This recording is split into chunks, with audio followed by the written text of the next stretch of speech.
If you're on Medicare and you're paying more than about $5 for a generic prescription, or more than roughly $13 for a brand, name one. There's a federal program that might already apply to you, and here's the part that surprises people So pay the most. close attention to this next part, you may not even need because to it fill out an highlights the application most to get it. It could already be happening automatically without anyone ever telling you.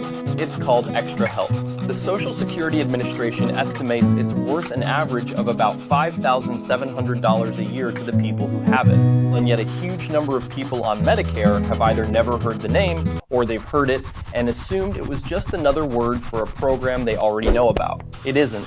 So let's clear this up properly. What Extra Help actually pays for, who gets it without lifting a finger, and who has to raise their hand and apply for it directly. First, ensure you have a relaxed hand position for optimal comfort. Extra Help and assume it's the same thing as a Medicare savings program, the kind that pays your Part B premium. So when we look at the it's not data, the same program. it seems to suggest, a Medicare savings program deals with your medical premium, and it's run through your state.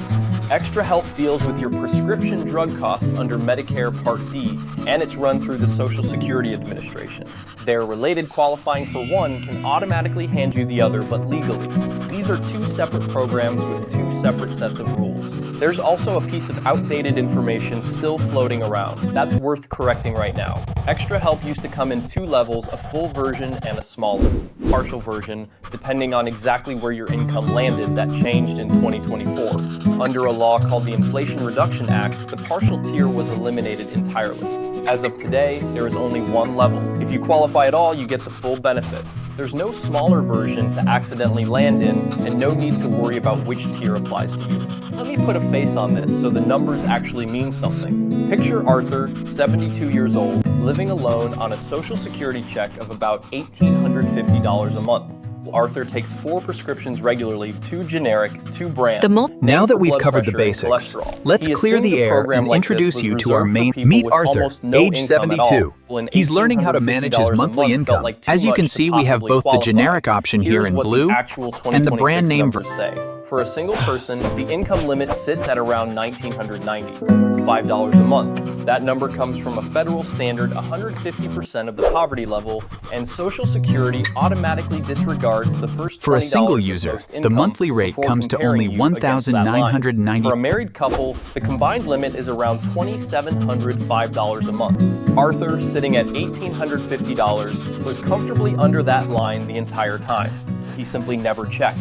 Income is only half of what gets evaluated. As you can see, There's also Arthur's income of $1,850. Certificates of deposit, stocks, and bonds. For 2026, that limit is approximately $17,220 for an individual, and about $34,360 for a couple. Well, your home does not count toward that number, your car does not count either. And if you tell Social Security with the addition that of a your second individual, the resource limit increases. It now expenses, you can exclude up to an additional $1,500 per person. $1,500 set aside. Now here's what Extra Help actually pays for once you qualify, because this is where the real value shows up in your daily life. First, it covers your Part D premium, the monthly cost of your drug plan, up to a regional benchmark amount. For most people who qualify, that means a monthly premium of $0, as long as you're enrolled in one of the benchmark plans in your area. Second, your yearly deductible disappears completely. You don't pay it at all. Third, and this is the part people feel most directly, every time they're standing at the pharmacy counter, your copay gets capped. In 2026, that cap is $5.10 for a generic drug and $12.65 for a brand. Name drug, no matter what your plan would otherwise charge you. And if you also have full Medicaid and your income falls below the poverty line, this generic prescription is available for just $5. Down to $1.60 for generics and $4.90 for brand name medications. Let's put that next to what Arthur was actually paying before he found out about this. Under his old plan, his 2 brand name prescriptions were running him somewhere between $45 and $90 each every month. This is Arthur, our regional manager. And how his plan He'll explain the recent development. Extra Help, each of those drops to $12.65. His 2 generic Arthur is clearly stressed about his medication. Dropped to As you can see, $5.10 his each.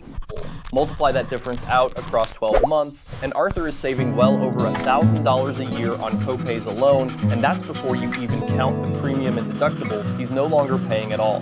There's one more number worth knowing for this year specifically. Every Medicare Part D plan in 2026 now has an annual out-of-pocket cap of $2,100 once your total covered drug spending for the year reaches that number.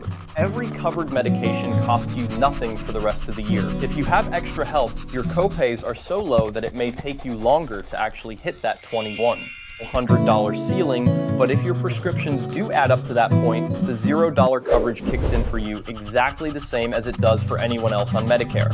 So how do you actually get this? Here's the detail that surprises the most people. If you already have full Medicaid, if you already receive supplemental security income, or if you're already enrolled in a Medicare savings program, whether that's called QMB, SM, or KEY, you do not need to apply for extra help separately. The Social Security Administration enrolls you automatically. You'll receive a letter in the mail confirming it. And if you don't already have a Part D drug plan, Medicare will automatically place you into one, so you're never left without coverage while the paperwork sorts itself out if none of those programs apply to you.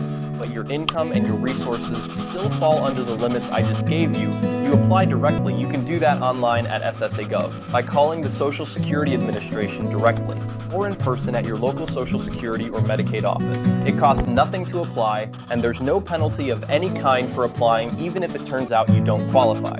Now, a few details that change the math depending on your specific situation. If you're still working, even part-time, Social Security applies an earned income exclusion when it calculates your countable income for this program. That means your actual countable income can be meaningfully lower than your gross paycheck suggests. Well, don't rule yourself out just because your total income looks high on paper. Do not want to be highly invested in just paper is smaller than you'd assume. If you got extra help by applying directly through Social Security, meaning you're not receiving it automatically through Medicaid, SI, or a Medicare savings program, you may occasionally need to respond to a renewal notice. Since Social Security periodically reviews these cases using recent tax return data, if you're getting it automatically, it generally just continues year to year as long as you still qualify. Either way, if a letter arrives asking you to update your financial information, don't set it aside. Missing that deadline can trigger an automatic loss of the benefit, even if you otherwise still qualify. Also worth knowing, income and resources can shift unexpectedly. An inheritance, the sale of a house, or a year with unusually high investment income can temporarily push you over the resource limit. On the other hand, some financial moves in a prior year can affect what shows up on your next review. If your numbers are close to either line, with a clean slate, let's dive into the core components of the Live Internet Network. If you're brand new to Medicare and haven't picked a drug plan yet, it's called LeNet, and it provides temporary, immediate prescription drug coverage for people who qualify for extra help or Medicaid but haven't enrolled in a permanent Part D plan. It exists specifically so you're never left with a gap in coverage while your paperwork is still being processed. Here's what I want you to actually do with all of this first.